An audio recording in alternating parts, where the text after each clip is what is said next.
sacame facha, boludo, mirá que... Magia no puedo hacer. No sé. En el rubro se te conoce como actor, como dramaturgo, como director. Porque si tuvieses que elegir alguno de los tres... Yo creo que se me conoce más en el rubro como alguien que se ocupa de la parte de escribir el teatro. O sea, o escribo obras, o traduzco, o hago adaptaciones. Y eso fue lo que quedó como más impreso, más naturalmente, digamos, ¿no? Como cuando empecé a hacer eso tuvo mayor atención, me da la sensación. Más allá de que yo hacía mis espectáculos y me escribía para actuar yo. Pero, salvo un par de convocatorias cuando me vine a vivir a Buenos Aires, después no tuve convocatorias como actor, con lo cual supongo que no les habrá interesado demasiado en ese rubro. Y también aparte de eso, que seguramente algo de eso sucedió, debe ser medio hinchapelotas también laburar con alguien que se escribe y se dirige, que por ahí tiene como tanta opinión sobre lo que está haciendo. Yo siempre... Yo empecé a hacer teatro desde un lugar bastante general, digamos. O sea, no en términos de la profundidad con la que me metí, porque de hecho me puse a estudiar una carrera y me lo tomé con interés, pero no... A ver... Yo no fui a estudiar actuación de chico, por ejemplo, ¿no? Una cosa, muchas veces la gente llega a la carrera porque fue a tomar cursos, entonces hizo cursos de actuación, que son como los cursos de teatro, que en realidad son cursos de actuación.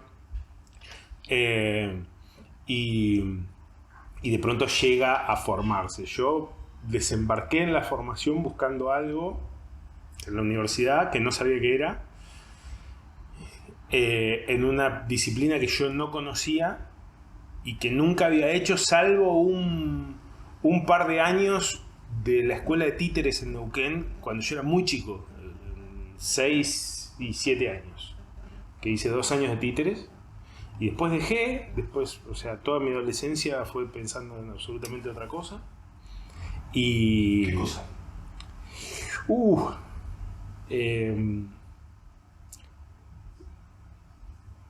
Durante mucho tiempo me llamó la atención la abogacía, pero no para ser abogado, sino por el tema de las leyes, por la filosofía del derecho. Eso me llamaba mucho la atención y me llama mucho la atención ahora. Me parece también como una cosa muy dramatúrgica. O sea, digamos, qué accionar constituye un delito y bajo qué atenuantes, ¿no? Cómo una acción pasa a ser narrada legalmente de una manera o de otra y puede ser rebatida legalmente o no en relación a un cuerpo de pruebas que se acumulen alrededor y ese tipo de cosas. Todo eso me interesaba mucho.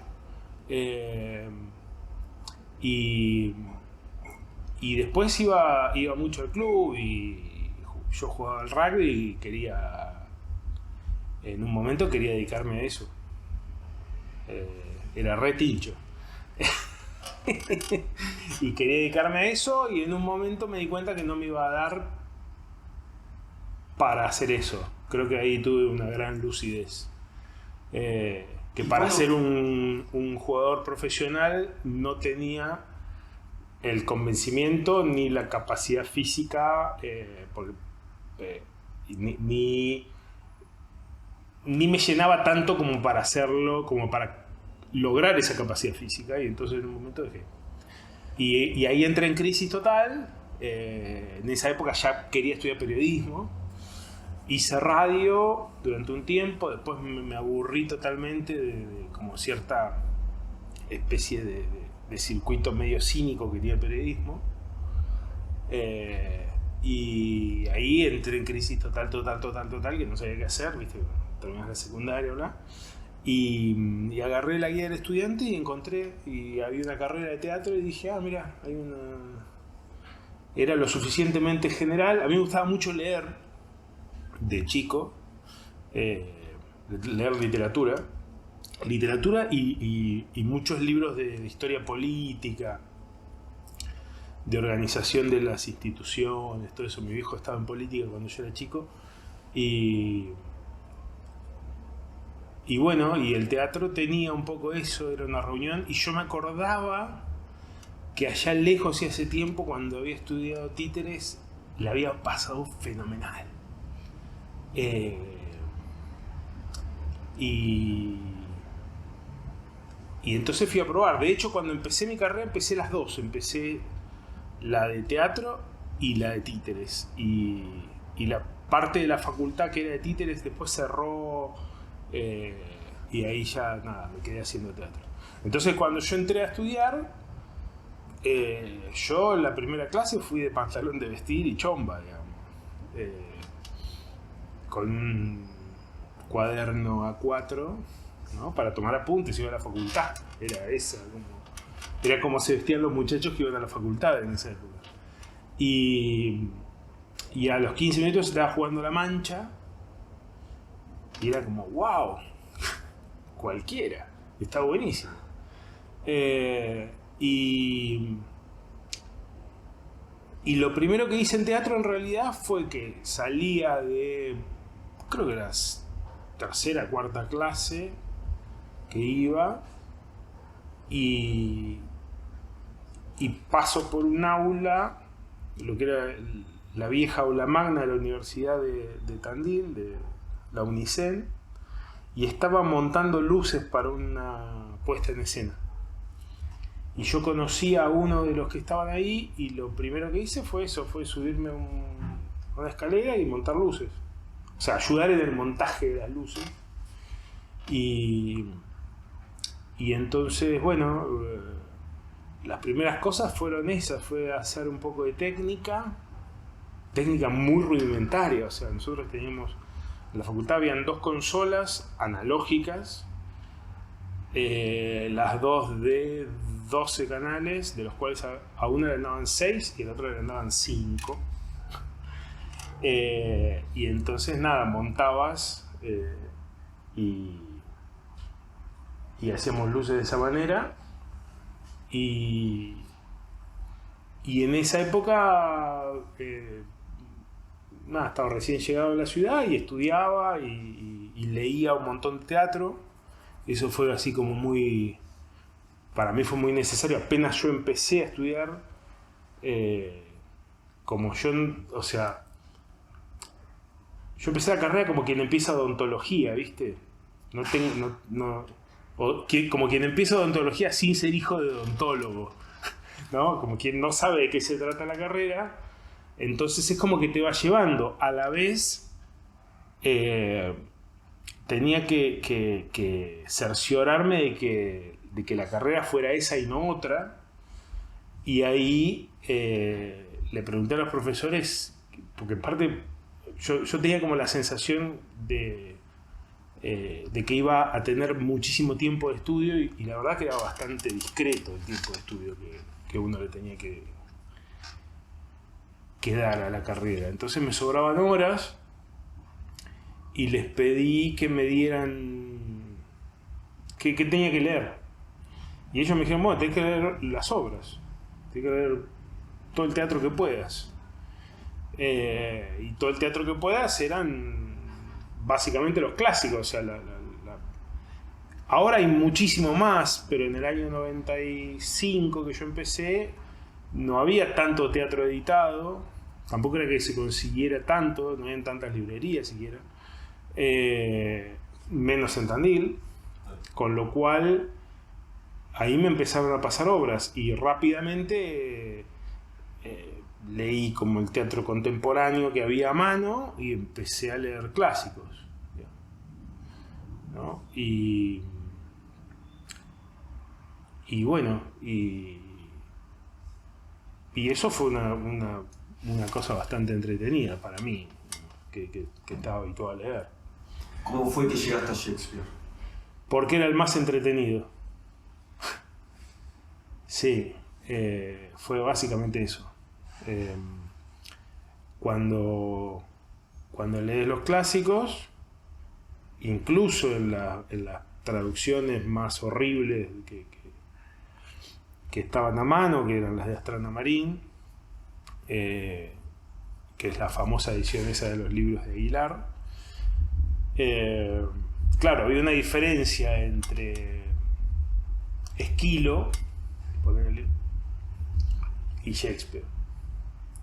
En Esquilo vos leías toda una obra donde un montón de gente aparecía a contar qué era lo que había pasado hasta este momento, ¿no?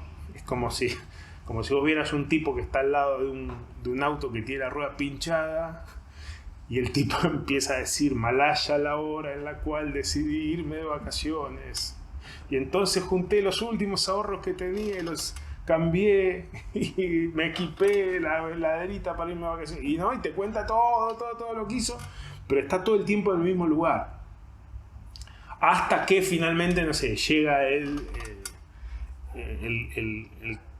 camión del auxilio, ¿no? Y entonces llega el camión del auxilio, no sé, y se pelean y él los mata, ¿no? Una obra de los griegos pasaba más o menos eso, digamos. Un montón de tiempo donde estaban recapitulando cosas y el evento era muy chiquitito, ¿no? La escena era muy chiquitita.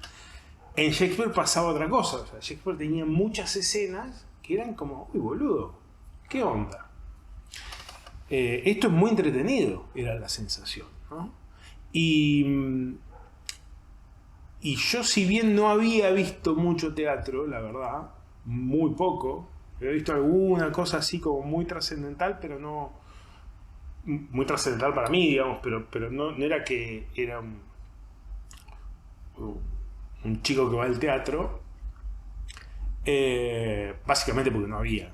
En Neuquén en esa época había muy poco. En Plotier, que era donde yo vivía. Lo que tenía Shakespeare, que si uno se detenía a leer las escenas y a tratar de comprender qué pasaba en las escenas, ¿no? A tratar de escenificarlas en la cabeza,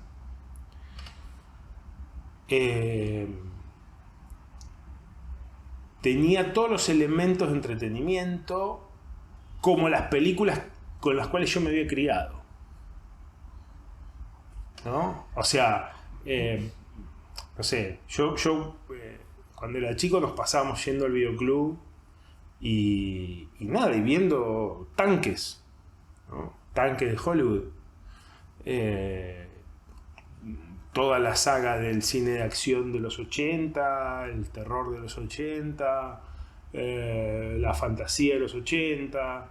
Entonces, bueno, qué sé yo, de pronto que aparezca el fantasma de Hamlet a pedirle venganza al hijo, ¿no? Y todo el comportamiento extraño que tiene el fantasma cuando aparece al principio y no les da bola a los guardias que están ahí, a Horacio, y después cuando finalmente ellos le avisan a Hamlet, Hamlet va, y el fantasma, en vez de ponérsele a hablar, se retira como si lo estuviera llevando a algún lado, ¿no? Y los otros dicen: no, pará, quédate acá, te puedes llevar al acantilado, y Hamlet finalmente hasta amenazándolos que los va a matar si no lo dejan ir para allá a hablar con el tipo. Bueno, eso para mí tenía que ver con Carpenter, con Darío Argento, con cosas que yo había visto en el Limay Video Club.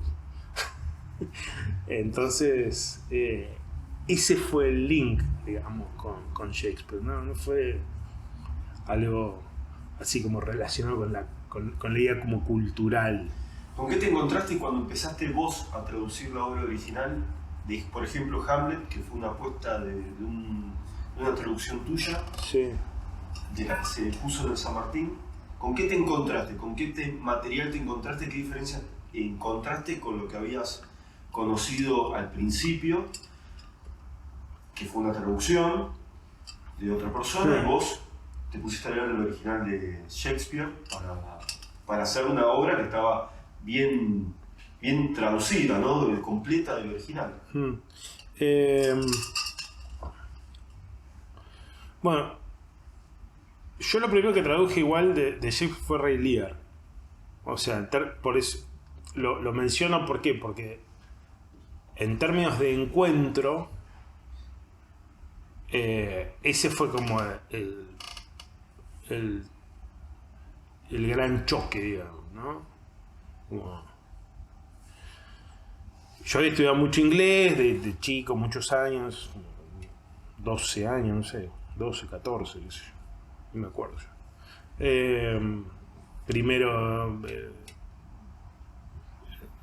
institutos, después de manera privada.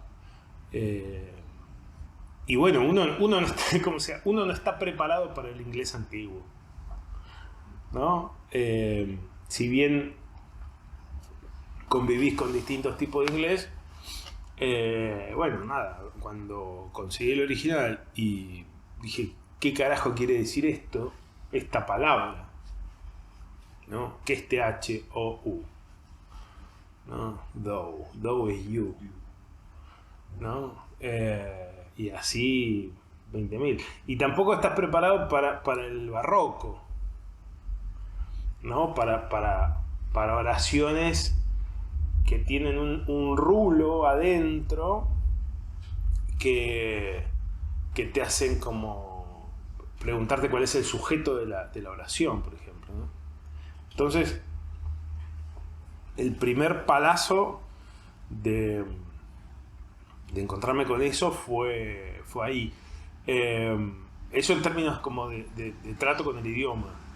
En realidad, después en términos teatrales, una cosa que me encontré viendo directamente el original es que, claro, Shakespeare, así como es de excelso o de sublime o de lírico, es de concreto, violento y sanguíneo.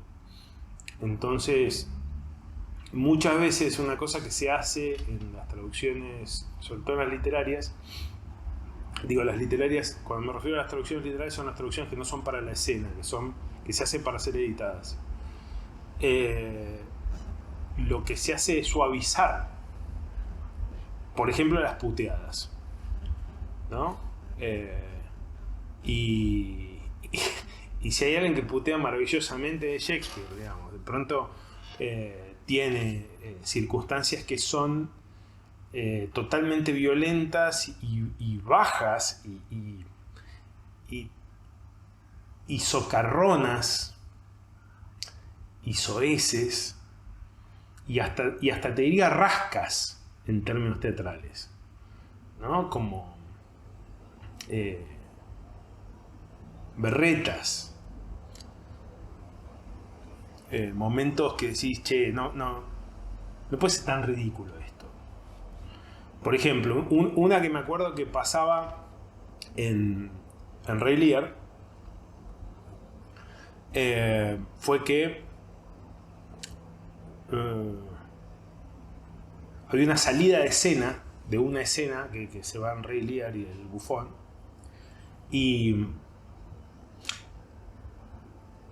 ¿no? Y salen siempre Rey Lear y luego sale el bufón atrás. Y el bufón se frena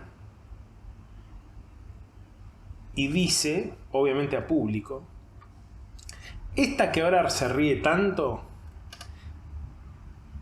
y se sonroja con lo que pasa, no se sonroja lo mismo cuando se queda sola en la casa y su marido se va a trabajar y entonces entra un vecino y se la coge y así arranca, ¿entendés? Y hace como una especie de secuencia donde bromea sobre un personaje, sobre una espectadora del público, y lo que le dice es como si fuera un momento Jorge Corona, ¿entendés? Es totalmente gratuito y tremendamente soez.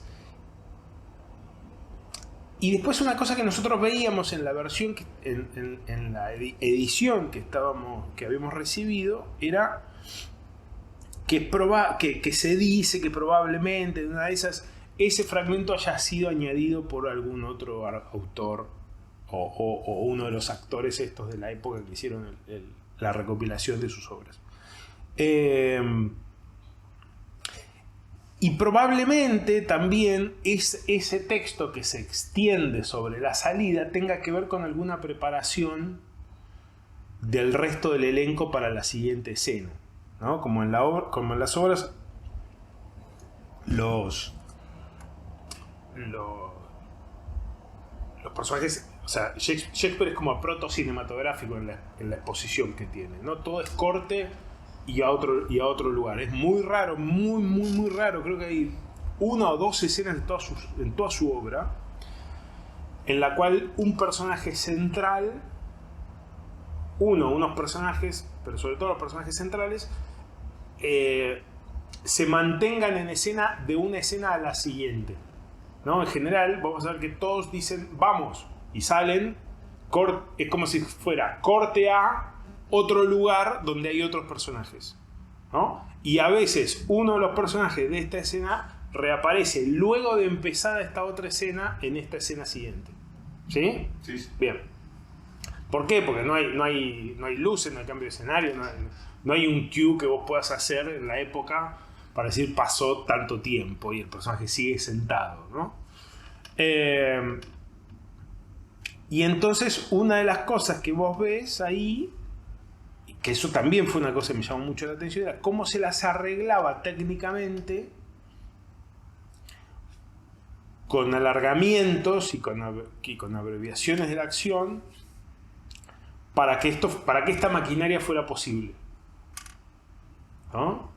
Con Rubén Schumacher, con quien hacemos las versiones, muchas veces una cosa que yo aprendí de él es hacer todo el tiempo la pregunta de ¿para qué está este fragmento? ¿Para qué le sirve este fragmento? ¿No? ¿Para qué pone este cacho de escena acá? ¿No? A veces es simplemente para generar tensión dramática sobre un momento que no tendría que serlo. Por ejemplo, la secuencia esta que hablábamos recién, la del fantasma, ¿no? Que vienen a avisarle a Hamlet que esa noche es muy probable que el fantasma vuelva a pasar por ahí, cosa que uno ya tiene cierta, porque al principio de la obra dicen las últimas 2 noches pasó por acá, esta noche pasó, al otro día van y le avisan a Hamlet, uno dice a la hora señalada el fantasma estará ahí. Entonces llegan a esperar al fantasma,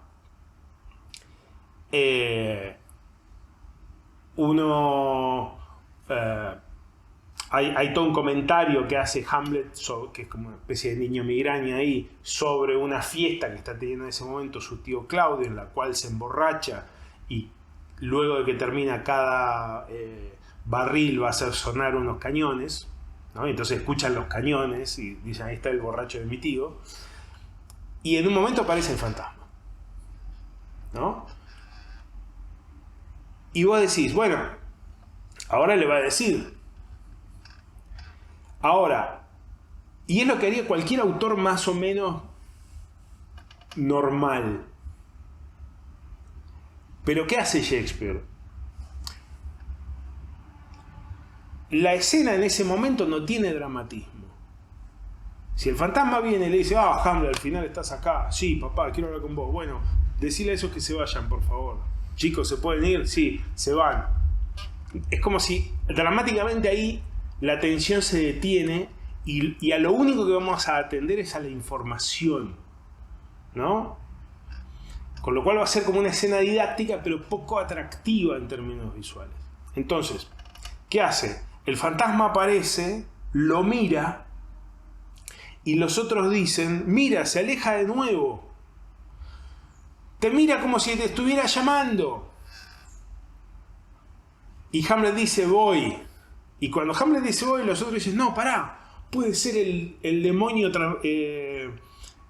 convertido en una figura familiar para engañarte, ¿no? El fantasma se fue, se está yendo la posibilidad de que el tipo le diga la verdad, y acá está la pelea entre Hamlet y los otros que están preocupados por lo que le puede pasar a él, ¿no? Hasta que Hamlet los amenaza que los va a matar y va a buscar al fantasma. Cuando pasa eso, estos, ¿qué haría un autor contemporáneo de nosotros? Apagón. Apagón. Estos se quedan chamullando, diciendo, no, no puedo creer las cosas que se ven. Ahí es donde aparece la famosa frase, hay algo podrido en Dinamarca, ¿no? Something is rotten in Denmark. El otro dice, no, sigámoslo. Y salen luego de que Hamlet y el fantasma se fueron, ¿sí? Y luego vuelven a ingresar por otro lado, con lo cual se significa como que la acción se desplazó espacialmente, hasta el momento en el cual Hamlet le dice, bueno, basta, no doy un paso más, decime lo que me tenés que decir, ¿no? Entonces, y luego viene la parte informativa en la cual el fantasma le cuenta eso, ¿sí? Entonces, para llegar a ese lugar, lo que el tipo armó fue toda una secuencia dramática, ¿no? Le sacó el jugo a la situación con algo que nosotros llamaríamos recursero, ¿no? Cuando uno hace como pone evidentemente le mete un poco el dedo a la acción para que pase algo más, pero eso que pasa es muy efectivo. A ver, yo creo que con la creatividad de Shakespeare tiene que ver absolutamente todo, o sea, desde que se llame Hamlet, príncipe de Dinamarca, la verdad. Ahora, no creo que esa escena en particular haya sido resultado de la constitución de un personaje acabado en su cabeza en el momento de escribirla, ¿sí? Al contrario, me parece que escribir la escena es constitutiva de una idea posterior de los personajes, porque el personaje es una especie de work in progress. El personaje en realidad es un personaje, es una figura literaria dentro de lo que se escribe sobre la dramaturgia y sobre el teatro, ¿no? La idea de un personaje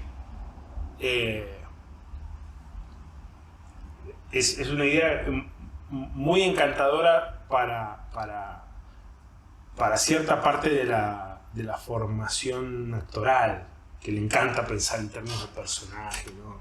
Hace tu personaje, crea tu personaje, defiende a tu personaje, como si el personaje persistiera por fuera de unos recursos que son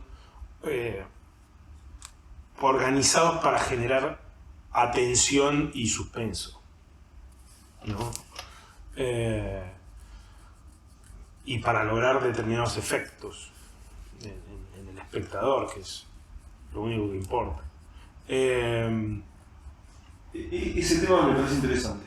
Vos cuando empezás a trabajar, querés contar una idea, querés desarrollar una idea, después arrancás con los personajes, o tenés unos personajes en mente, después decís lo voy a contar así, o se va retroalimentando uno con el otro. ¿Cómo se gesta un proyecto tuyo? En general tiene que ver con alguna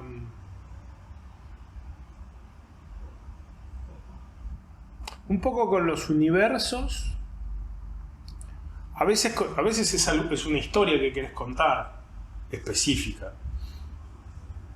Han habido casos que yo tenía historias determinadas que quería llevar a cabo, que quería contenerlas en un formato teatral, ¿no? Caso de un acto de comunión o de Cáucaso, que era la historia de Caníbal de Rotemburgo, y la historia de la toma de un teatro en Moscú. Eso era como, bueno, la pregunta era cómo se puede hacer una obra de teatro con esto, ¿no? con esto y con ciertas restricciones formales, que era que estábamos yo y un guitarrista, Adolfo Done, en escena, y era eso lo que había, o sea, no iba a aparecer más nadie. Y bueno, y toda una serie de restricciones que siempre tenés cuando haces una obra de teatro, digamos, dónde la vas a hacer, desde qué presupuesto, a qué cosa tenés a mano, a qué te van a prestar para hacer la escenografía, o vas a conseguir, o lo que sea. Y en otros casos ha tenido que ver con universos que ya no son historias, sino son como lo podemos llamar mundos.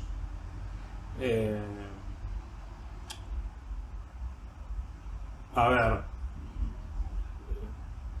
el velorio, ¿no? El velorio en el caso de Escandinavia fue un universo así, o sea, en realidad partimos de la idea de laburar a partir del dolor y de la pérdida, y el dolor y la pérdida llevó directamente a hablar, a buscar una escena que sucedía en un velorio, en una sala velatoria, ¿no? Y a partir de ahí empezás a escribir y empiezan a asociarse universos, ¿no? Que luego se retoman a lo largo de la escritura, ¿no? Si se retoman es porque toman validez, es como si se integraran, ¿no? Una obra, a mí me gusta pensar que es como si fuera, ¿viste?, la Panamericana, ¿no? Donde hay unos andariveles que van juntos de un lugar al otro, ¿no? Desde el comienzo hasta el final. Es como si fueran unos andariveles, que uno es el de la acción, otro puede ser, por ejemplo, las salas velatorias y los velorios y el hecho del entierro, o no, o la cremación, o los cajones, digamos, todo lo que hace como las imágenes que forman parte de ese mundo. Otro puede ser, no sé, los bestsellers, ¿no? Los libros, las novelas bélicas de bestsellers, ¿no? Y cómo esa literatura construida alrededor de la guerra aparece y sigue apareciendo de distintas maneras en los distintos episodios mientras avanza la acción, ¿no? Entonces, yo creo que como punto de partida lo que hay es eso, una historia que de todas maneras todo arranca cuando uno tiene una imagen en términos teatrales. Yo lo llamo un cachito de teatro, ¿no? Cuando vos tenés un cachito de teatro, bueno, ahí tenés un inicio. Un cachito de teatro es unos 3 o 4 segundos de al menos un personaje que vos puedas imaginar fehacientemente haciendo algo concreto, ¿no? Efectuando una conducta en un momento determinado, en un lugar imaginario, pero determinado, preciso. Si antes hablaste del presupuesto, de todas las limitantes que tiene la producción teatral, ¿no? Todas las producciones que tienen que ver con teatro, con cine. Si hoy pudieses soñar con hacer algo gigante, ¿no? Que no tuvieses limitantes, ¿qué te gustaría hacer? No tuvieses que pensar en el tema presupuestario.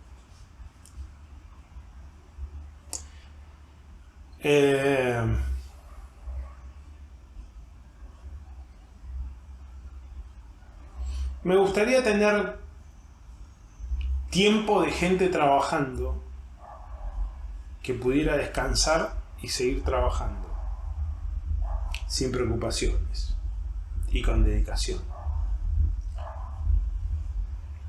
Cuando se habla del presupuesto o cuando se habla de de lo que tiene que ver con eso, ¿no? Con el presupuesto.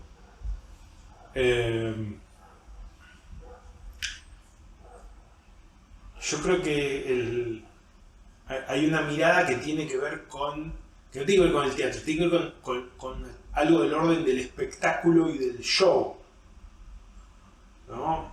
O sea, si vamos a tener las grandes luces, las mega luces y la super escenografía que gire en el escenario y dé vuelta y salga humito y se muevan así como pistones, a mí eso la verdad que no me pasa demasiado con eso, ¿viste? Con aquello que para, por ejemplo, el musical, ¿no? La idea de un musical pomposo o lo operístico, no sé. Me parece que ese costado con buenas ideas me basta con que sea discreto escénicamente.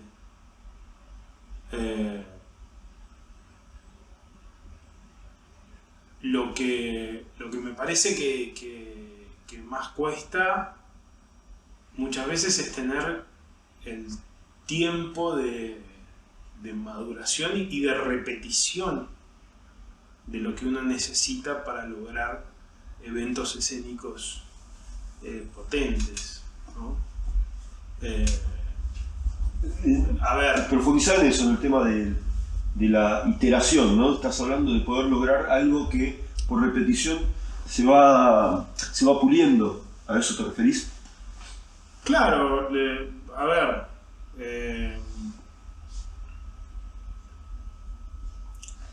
cuando a mí hay una condición respecto de la actuación que es la que más me gusta, que no tiene que ver con la sensación de es como si estuviera yo en escena, digamos, de estas cosas de mirá, es como la vida misma, sino con la consecución de una ejecución de un momento que está construido y que es ejecutado a la perfección, ¿no? Quizás ese momento es muy simple, pero tiene que ser construido, ¿no? Artefacto, digamos, construido con arte, hecho con arte. Para que eso sea, para que no haya como una sensación general en la escena, ¿no? De que la escena transcurre de manera general, que los actores se saben la letra y da lo mismo si están sentados de esta manera o de esta otra, ¿no? Porque están haciendo algo para decir ese texto y nada más. Bueno, para que eso no suceda es necesario repetir y tomar muchas decisiones una detrás de la otra, ¿no? Y regular a qué velocidad y con qué intensidad va a suceder aquello que sucede, sea un cambio de luz, sea un gesto, sea un monólogo, no importa. A mí me encantaría contar con la posibilidad de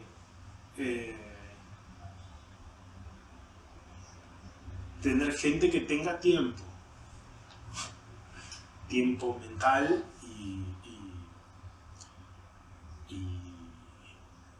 y tranquilidad, ¿no? O sea, me parece que pasa por ahí. Yo creo que la escena está muy acelerada. La escena, digo, como sistema productivo, ¿no? Hay que terminar la comida rápido y sacarla y venderla lo más rápido posible. Y bueno, a veces está bueno como tener más tiempo de elaboración de los platos. Pero no por el tiempo cronológico, porque en una época también se suplía eso con tiempo cronológico, ensayamos 1 año y medio. No, porque tampoco creo que así sea bien. Me parece que lo que está bueno es tener, no sé, sería buenísimo contar con una compañía que tuviera la posibilidad de, una vez por año, dedicarle 6 meses de las vidas de esa gente a construir una forma. Y esa forma que fuera el espectáculo.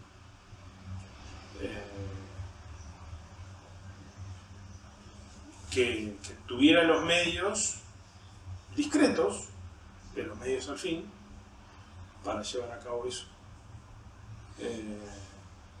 Y que no, eso no quiere decir que fuera una cosa totalmente subsidiada y bla bla bla, digo, simplemente eso, tener el espacio mental donde un grupo de personas no crea que está perdiendo o la fiesta o guita en otro lado en el cual no está por estar en este lugar.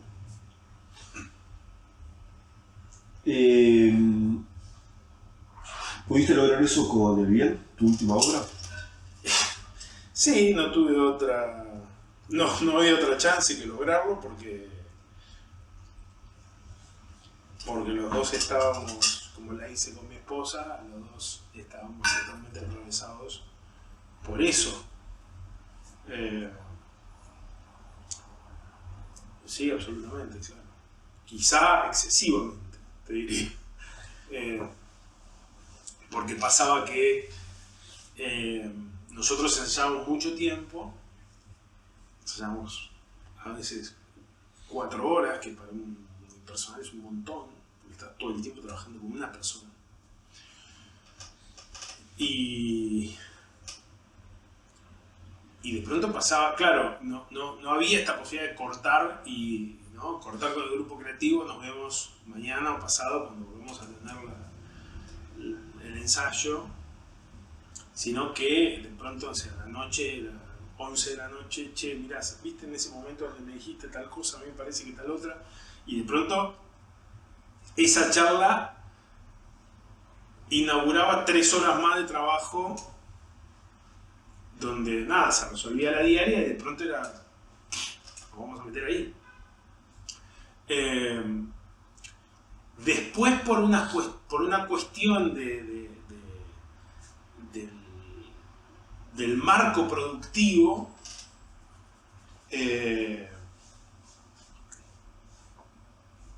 esa inmersión fue mucho más difícil durante la temporada, porque esa es otra cosa que me gustaría tener, por ejemplo, la posibilidad de generar espectáculos que tengan muchas repeticiones semanales, la mayor cantidad posible. ¿Qué sentís que logras? La repetición de las funciones. Y esto es un arte performativo, mejora la performance. A mí me sirve, si algo me quedó de mi época deportiva fue la atención a cómo el proceso de preparación determina muchos aspectos de la performance, ¿no? O sea, vos jugás todos los domingos, pero vamos a hacer la analogía. Yo odio las analogías con el fútbol, pero vamos a ver una analogía con el fútbol. Viste que hay gente que dice, no, la política es como el fútbol, así. No, la política es mucho más complicada que el fútbol. Pero en este caso me parece que aplica. Vos tenés un partido un domingo y tenés otro partido el próximo domingo, ¿sí? En general, como funciona la escena independiente, aquí en Buenos Aires funciona de esa manera, ¿no? Hay en general una función por semana, ¿no? La especulación es que de esa manera los espectáculos funcionan mejor en términos de convocatoria. Ahora, cuando vos lo haces en un deporte, Vos jugás el domingo, el lunes tenés un regenerativo respecto del esfuerzo realizado el domingo, que pone en funcionamiento el instrumento que realiza ese juego, ¿no? Que realizó ese desgaste, que tomó todas esas decisiones y que repitió todas esas jugadas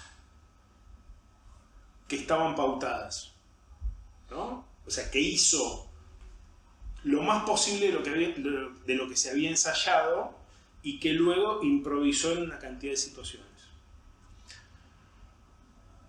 Una vez que vos regenerás el cuerpo, de ahí en adelante, hasta el siguiente domingo, pulís áreas y preparás áreas para lograr la mejor performance posible, repitiendo un montón de cosas que vos tenés pautadas,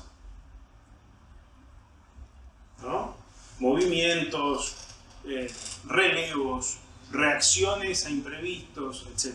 Todo eso está pautado.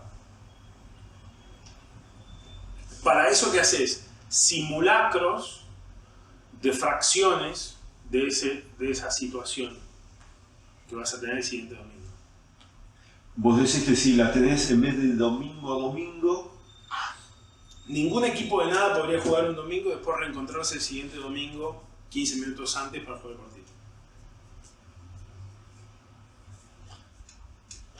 partido. Ahora estoy escribiendo una película, un tratamiento de una película que me pidieron sobre un pediatra muy notable que hubo acá, que se llamaba Florencio Escardó, un capo. Fue el tipo que logró que antiguamente estoy hablando de los 50, no tan antiguamente, las madres no podían ingresar a la sala de internación donde estaban los niños. Y él fue el primero que, haciendo toda una pirueta, logró tener una sala de internación de niños donde las madres pudieran estar con los hijos convalecientes. O sea, imagínate, un pibe estaba internado solo en una cama. Una situación de lo más horrorosa, y bueno, y él fue uno de los que logró ese movimiento. Pero aparte de nada, un tipo muy capo, que supo tener junto a Eva Giberti, que era su mujer en ese entonces, una escuela para padres, que fue el primero que metió el tema de la psicología dentro de la pediatría, lo psicosomático y el entorno familiar como una parte de aquello a lo que la pediatría tenía que atender, ¿no? Estoy con eso. Armé una performance / visita guiada en el cementerio británico, referida a Shakespeare recorriendo las tumbas, que ese es un proyecto que va a seguir el año que viene. No, aparte de ahí me doy el lujo de despuntar el vicio un poco y actuar un poquito y ser como medio anfitrión de esa situación. Y después estoy, escribiendo un par de cosas, ahí escribiendo. La verdad que yo cuando arranco a escribir. Ahora estoy solo anotando y viendo, con Vero y un actor más, estamos viendo armar una otra obra referida a las vacaciones, básicamente sobre una familia que se va de vacaciones, un matrimonio que se va de vacaciones. Estoy armando una especie de oratorio sobre la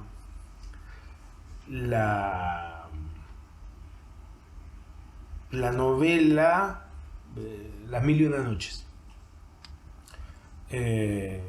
Eso por un lado, y aparte con Rubén Schumacher vamos a hacer algo sobre los fanáticos de la ópera, sobre los personajes fanáticos de ópera. Pero, ¿una obra de teatro? Una obra de teatro, una obra de teatro sobre un fanático de ópera, que son ¿no? Un mundo muy, muy particular. Y en general a mí me llama mucho la atención trabajar, en este momento me llama mucho la atención trabajar a partir de textos de base, ¿viste? ¿Cómo cuáles? Clásicos, pero de la literatura me gustaría laburar, ¿viste? Como agarrar, hay unas cosas de Dostoyevsky que me están dando vueltas, que me parece que podrían ser adaptadas, no sé si de manera declarada, ¿no? O de manera más velada. Últimamente me encuentro leyendo muchas cosas relacionadas con el efecto doppelganger, ¿viste? Con los dobles, que es como un motivo literario en realidad, no es de Dostoyevsky. Dostoyevsky escribió una, Nabokov escribió otra, Stevenson tiene otra, digo, ahí Borges escribió otra cosa sobre el doble, digamos, es una cosa que está por todos lados, digamos, ¿no? Las estructuras héroe-villano son de alguna manera, ¿no? Némesis. Eso me llama la atención.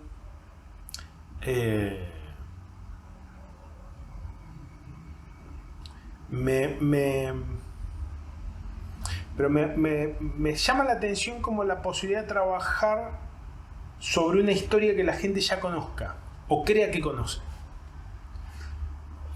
Más que crear una historia de carácter personal y propia / autobiográfica o algo así, digamos. Igualmente, cuando trabajas sobre un tema, ¿no sentís que estás trabajando sobre algo que te convoca porque indaga profundo en algo que no llegas a descubrir? Como que trabajarlo en una obra de teatro te ayuda personalmente a indagar en algo personal.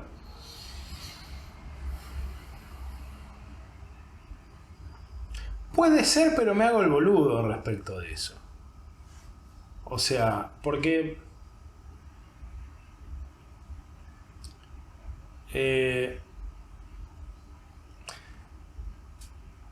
yo creo que a todos los que nos dedicamos a lo creativo nos pasa un poco que estamos como todo el tiempo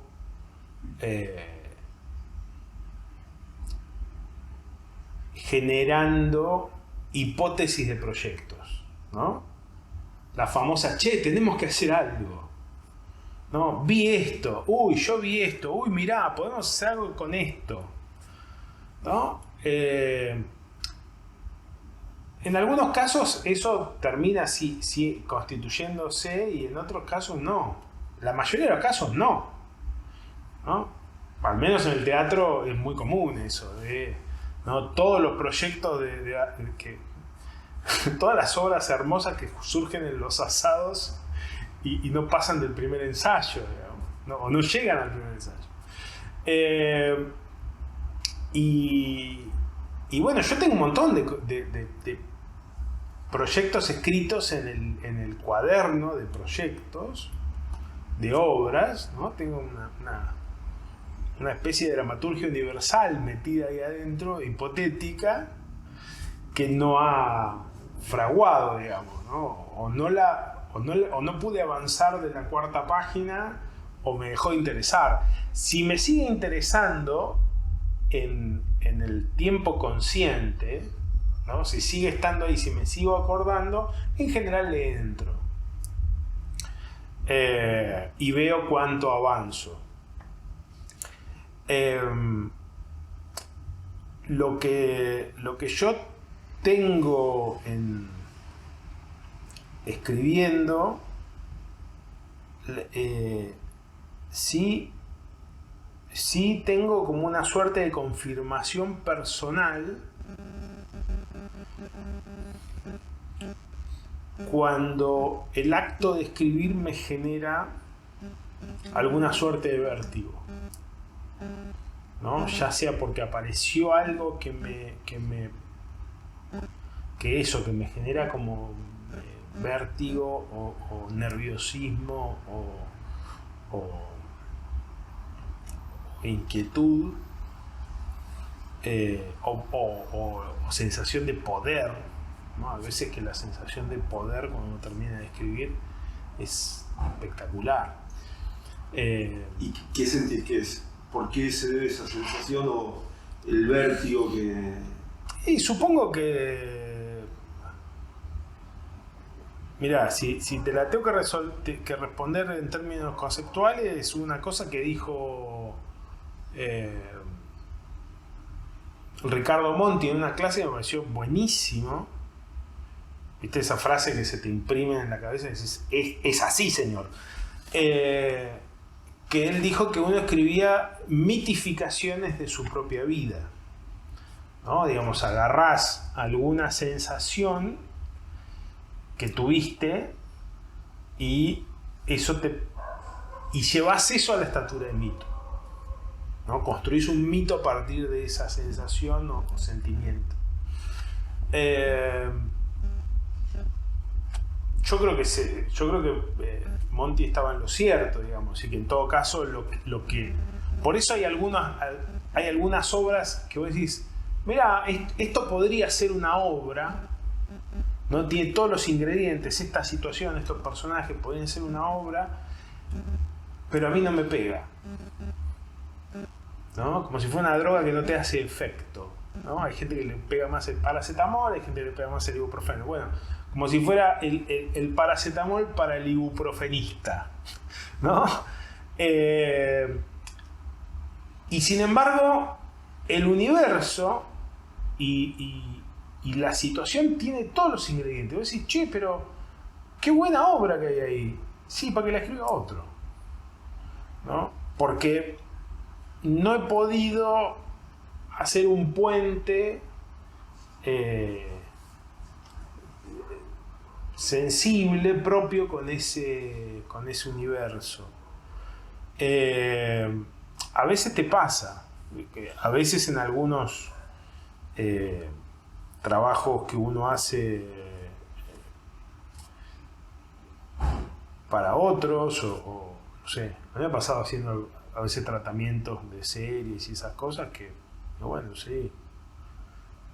El tratamiento igual tiene como una cosa más conjetural, como uno no tiene que meterse directamente sobre la argamasa de las imágenes y las palabras. Vos haces como una especie de diseño estructural y si eso está ok y ya está. Pero a mí me ha pasado en esos materiales a veces como, bueno, trabajar, yo lo siento como trabajar de redactor, eso, ¿no? Como si, bueno, me tengo que sentar y tengo que redactar. A veces hay algo que me interesa, a veces no. Bueno, que me interesa en el sentido que me absorbe, esa es como la sensación, como estar absorbido por esa sustancia que está ahí, ¿no? Ahora, cuando trabajás con algo que te convoca, realmente te atrapa, ¿no? ¿Sentís que es un material que te sirve para vos solamente o es algo que sentís que estás haciendo un aporte, de alguna manera estás haciendo un aporte que le sirva a los demás también? ¿Estás transmitiendo algo? No, yo no pienso mucho en términos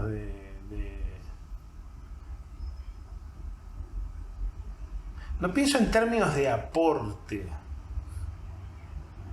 Porque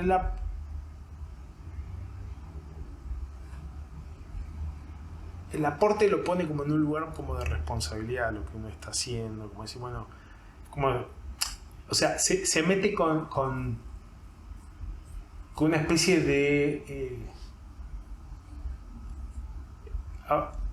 como si fuera la tesis, ¿no? Bueno, ¿qué tesis quiero transmitir con esta situación? qué palo quiero defender con esto que está diciendo, y nunca pasa por ahí. O sea, para mí sí pienso en el público, sí pienso en términos de manipulación del público, me encanta. Como tener una situación y decir, y ahora todos van a pensar que va para acá, y entonces va para acá. Eso me encanta, ¿no? Generar la expectativa que algo va a pasar en un sentido y de pronto torcer hacia otro, y sopesarlo luego y decir, pero esto, a ver, es frustrante, no es frustrante, sirve, no sirve. Frustrante en términos de expectación, ¿no? O sea, si yo lo viera, ¿qué me pasaría con esto? ¿No? Hacer esa especie de ejercicio de desdoblamiento, eso me copa. Y en ese sentido lo pienso como aporte. El aporte llega hasta ahí. Después sí hay algunas cosas que yo puedo buscar que la obra diga y algunos puntos de vista respecto de, no sé, de la vida, que a mí me gusta defender en algunos casos, pero no creo que la obra esté construida para eso. O sea,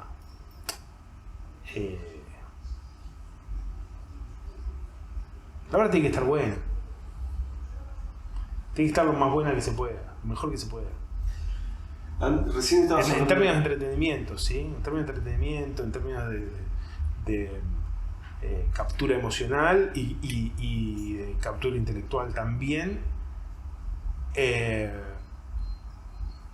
Pero de un intelecto que está trabajando para pasarla bien, no para tener ideas importantes sobre el mundo. Recién estabas hablando del tema de la expectativa del espectador, ¿no? Del cómo medís vos, cómo te podés despegar de tu propia obra para darte cuenta si lo que estás contando puede generar esa falsa expectativa del material que quizás lo estamos llevando por otro lado. Vos estando inmerso en el material, ¿cómo te das cuenta de eso? ¿Cómo lo podés ver desde afuera? Es un ejercicio medio esquizo que uno hace, en el cual hay que dejar pasar un tiempo, ¿no? Como separarse un cachito del material, ¿no? Es más difícil hacerlo si uno está escribiendo todos los días, por ejemplo, y vos le pegás todos los días. Es difícil hacerlo de un día para el otro, ¿no? A mí me cuesta hacerlo de un día para el otro. Por ejemplo, tengo que dejar pasar 1 o 2 días y luego releerlo. Y yo básicamente, cuando me reencuentro con el material, lo que chequeo es, leo todo con la pregunta de ¿qué se entiende acá? No qué es lo que yo sé, ¿no? Porque a veces uno sabe más, aunque sea un saber amorfo o intuitivo o justificativo del material, a medida que el material se va desarrollando, ¿no? Vos tenés 3, 4 escenas y vos por ahí sabés un montón de cosas o suponés un montón de cosas que van a pasar, que le pasaron, que entonces por eso están así, etcétera, ¿no? Vos sabés un montón de cosas más que la escena, como la escena siempre es índice, es indicial respecto a los personajes y de la situación, incluso las más locuaces de las escenas son indiciales. Entonces, de lo que se trata es de apagar ese yo justificativo o yo completador de la situación y simplemente leerla preguntándose específicamente qué se entiende. ¿Te cuesta? ¿No?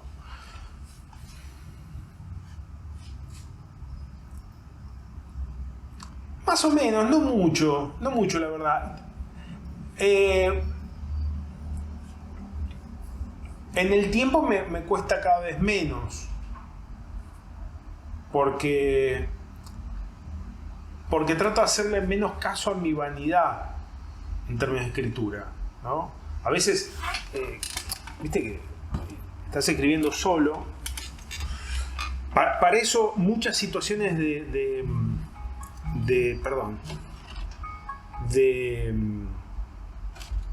colaboración me ha venido bien. Cuando uno escribe en colaboración con una persona, ¿no?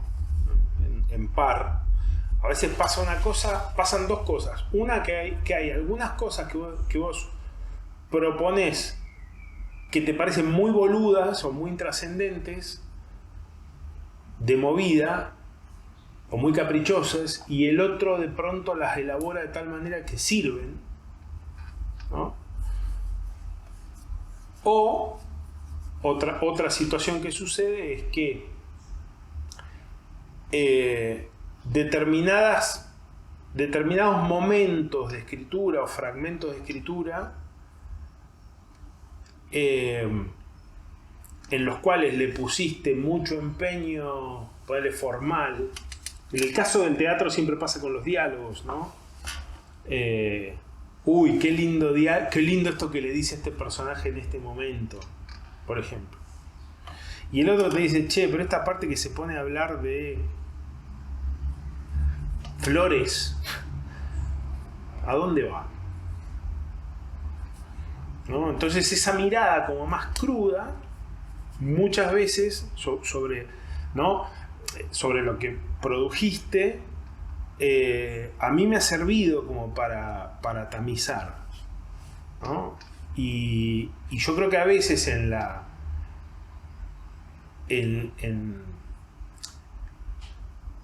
calentura del momento de escritura, a veces surgen algunos momentos que son más propios de eso, de mandarte la parte escribiendo, ¿no? Decir, ahora quiero ponerle esta situación, ¿no? O quiero hacer que esta situación tenga esta sofisticación.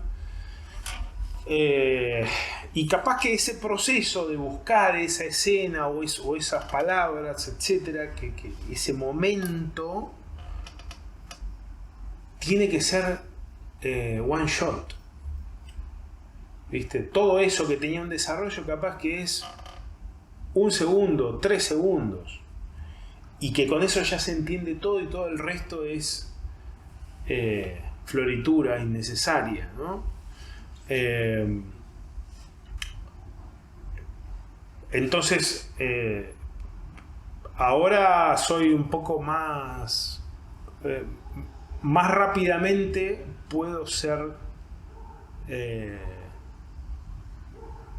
más impiadoso con el material, ¿no? Antes en otra época defendía más esa situación, y de hecho he tenido algunas obras que decís, el problema de esta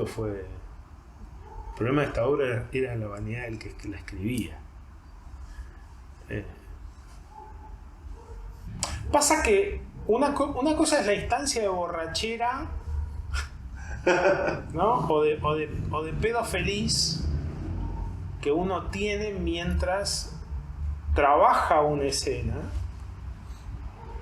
y otra instancia es el momento de la lectura de eso. A veces, por eso digo esto de estar muy encima del material, ¿no? A veces uno está encima del material y decís, acá la estoy pasando bien, y viste, y vos te vas convenciendo de que está todo en su lugar. Y bueno, y a veces no es así. Y cuando uno lee, si puede leer como separadamente de ese que se agarró el pedo escribiendo y la pasó genial, bueno, ahí ves, qué sé yo. Es como cuando no bebes alcohol y vas a una fiesta, ¿no?